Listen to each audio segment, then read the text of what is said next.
గురుగారు, రామో విగ్రహవాన్ ధర్మః అని మారీచుడే అన్నాడు. మరి అదే మారీచుడు రాముడిని మాయలేడి రూపంలో వచ్చి ఎందుకు వంచాడు? లక్ష్మణుడు శూర్పణఖ యొక్క ముకుచెవులు కోసి అవమానించిన తరువాత శూర్పణఖ తనకు జరిగిన అవమానాన్ని కరుడికి నివేదిస్తుంది. కరుడు రామచంద్రమూర్తి మీద యుద్ధం చేయటం కోసం 14,000 మంది రాక్షసులను పంపిస్తాడు. వారిని శ్రీరాముడు హతమార్చివేస్తాడు. అనంతరము తానే తన తమ్ముడైన దూషణుణ్ణి తీసుకొని మళ్ళీ 14,000 మంది రాక్షస సైన్యంతో రామచంద్రమూర్తి మీద దండయాత్ర ప్రారంభిస్తాడు. రాముడు సీతమ్మను లక్ష్మణుని యొక్క సంరక్షణలో ఉంచి వారందరినీ మట్టుపెడతాడు. ఈ విషయాన్ని అకంపనుడు రావణాసురుడికి తెలియజేస్తాడు. లంకకు వెళ్ళి ఆ విషయం తెలుసుకున్న రావణుడు వెంటనే రావణుడి మీద యుద్ధం చేయడం కోసం సన్నద్ధమవుతాడు. అకంపనుడు అప్పుడు ఒక మాట చెప్తాడు. రాజా, రాముడితో యుద్ధం చేయటం సామాన్యం కాదు. సులభమైన ఉపాయం ఏమిటి అంటే, సీతాయా రహితం కామి రామో హాస్యతి జీవనం. సీత లేకుండా రాముడు బ్రతుకలేడు. అందుకని సీతాపహరణం చేసినట్టయితే ఆ మనోవ్యథతో రామచంద్రమూర్తి దేహత్యాగం చేస్తాడు. అనగానే ఈ సూచన ఆ రావణుడికి సబబుగా తోచి సీతమ్మను ఎత్తుకురావటం కోసం మారీచుడి సహాయాన్ని అర్థిస్తాడు. మారీచుడు అప్పుడు ఒక మాట అంటాడు. సుఖసుప్తస్య తే రాజన్ ప్రహుతం ఏన మూర్ఛని. చక్కగా నిద్రపోతున్న నీ నెత్తి మీద ఎవడు కొట్టాడయ్యా? ఇలాంటి అపభ్రంశపు ఆలోచన వచ్చింది. రామచంద్రమూర్తి అంటే సామాన్యుడు అనుకున్నావా? అతని ఒక్క బాణము నన్ను 100 యోజనాల దూరంలో పడేసి, కనుక ఆ ఆలోచనను విరమించుకో అంటూ రావణునికి చెప్పగానే రావణుడు ఒప్పుకుంటాడు. నిజమే, ఈ ఆలోచన మంచిది కాదు అని తిరిగి వస్తాడు. కానీ శూర్పణఖ రావణాసురుడి దగ్గరికి వచ్చి, అన్నా, నీ చెల్లెలకు అవమానం జరిగితే నువ్వు మిన్నకుంటావా?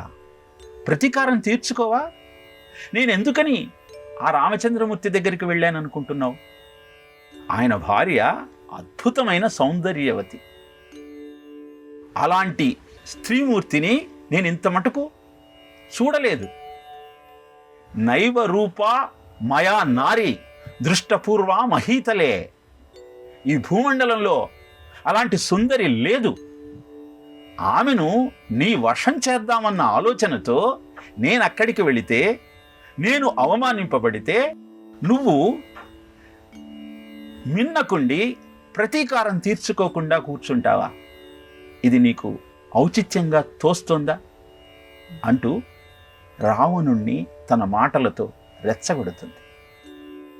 అప్పుడు మళ్ళీ రావణుడు మారీచుడి దగ్గరికి వెళ్తాడు. వెళ్ళి, సీతాపహరణం చెయ్యాల్సిందే, నువ్వు నాకు సహకరించాల్సిందే అని శాసిస్తాడు. అప్పుడు మారీచుడు అంటాడు, రామో విగ్రహవాన్ ధర్మః సాధు సత్యపరాక్రమః రాజా సర్వస్య లోకస్య దేవానాం మఘయ ఇవా. దేవతలకు ఇంద్రుడిలాగా సమస్త లోకానికి రామచంద్రమూర్తి ప్రభు. సత్యపరాక్రమంతో నిలువెత్తు మూర్తి ధర్మానికి ఆ రామచంద్రమూర్తి.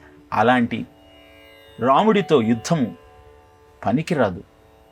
నేను కూడా నీలాగానే ప్రతీకారం తీర్చుకుందామని ఒక క్రూర మృగం రూపంలో ఇంకొక 2 రాక్షసులతో కలిసి రామచంద్రమూర్తి మీదికి దండయాత్ర వెళ్ళాను. అక్కడ ఆయన ప్రయోగించిన బాణాలకు నా 2 మిత్రులు హతులయ్యారు.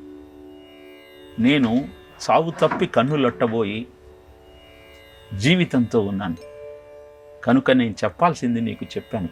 సులభా పురుషా రాజన్ సతతం ప్రియవాదిన వక్తా శ్రోతా చ దుర్లభ.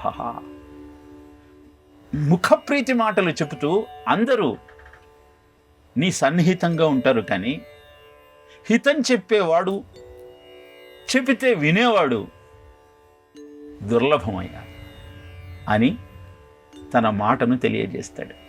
అప్పుడు రావణాసురుడు అంటాడు, నీవు జింక రూపంలో, మాయాలేడి రూపంలో రాముడి ముందరికి వెళితే ఆయన ప్రయోగించిన బాణం ద్వారా నీకు మృత్యువు రావచ్చు, లేదా ఇంతకు పూర్వంలాగా బతికి బట్టగట్టవచ్చు.